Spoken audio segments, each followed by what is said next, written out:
Everyone. We are live here at VP Marketing Solutions Arena. This is the very first video in this new state-of-the-art facility. A very special guest today. We have none other than Persist Until CEO and founder Robert Gonzalez. Say hi, Robert. What's up, guys? Robert, you are making your second career guest appearance on one of our videos. You're now tied with Rosie for in the leaderboard of most appearances of all time with a total of 2. So congratulations for tying a 4-year-old. We are going to do a couple things today. We're going to do a Week 6 recap and then a Week 7 preview. Speaking of Rosie, she was asked to prognosticate all 6 matchups last week. She actually went 3 for 3, so not bad.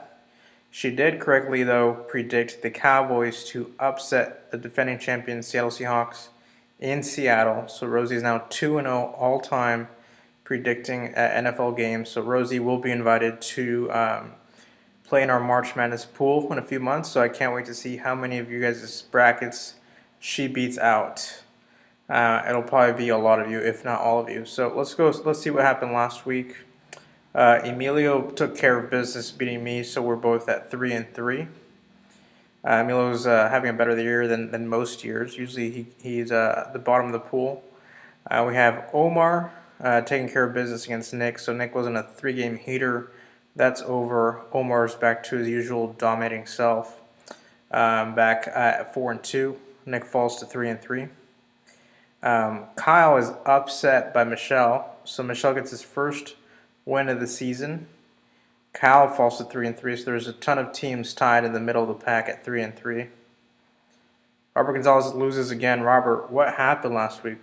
Well, my quarterback, I don't know, my quarterback sucks because quarterbacks are overvalued in this league, and I didn't draft a quarterback till the 8th round again for back-to-back years, even though I knew the rules ahead of time, so I'm not getting any points.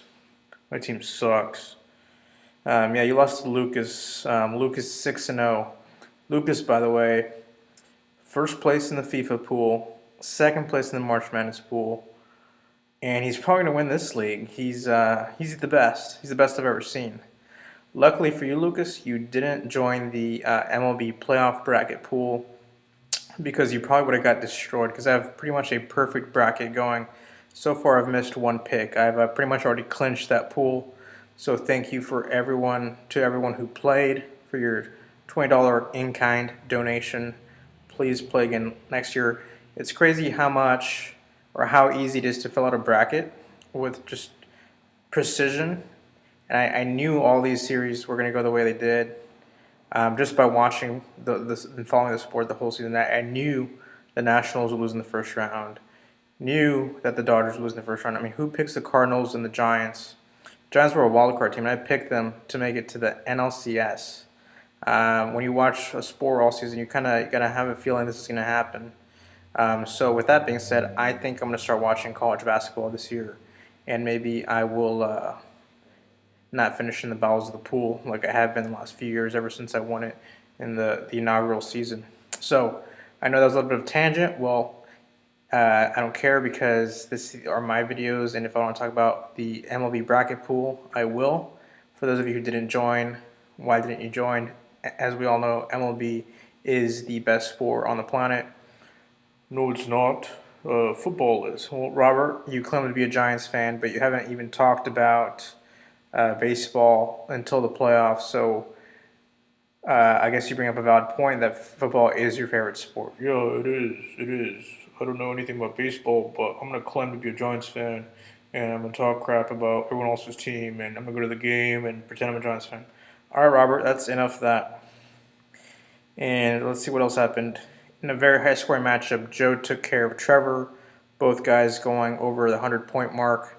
Trevor falls to 2-4, one of the worst teams in the league, even though he scores over 100 points every single week. So Trevor looks like this is this year's victim of the schedule.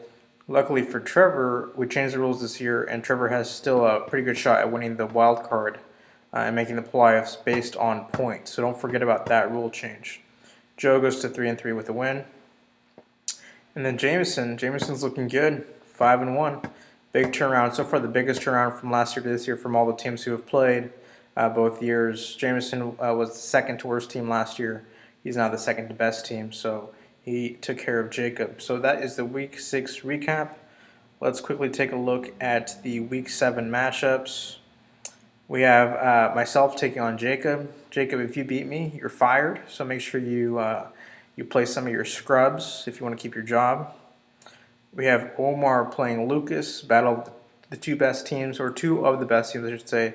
We have last year's defending champion versus this year's favorite to win the championship. That'll be a good matchup. We have Michelle against Joe, so that could go either way. Joe has a better record, but Michelle is coming off a big week, and Michelle's actually projected to win by 15 points. Then we have Nick taking care of Jameson.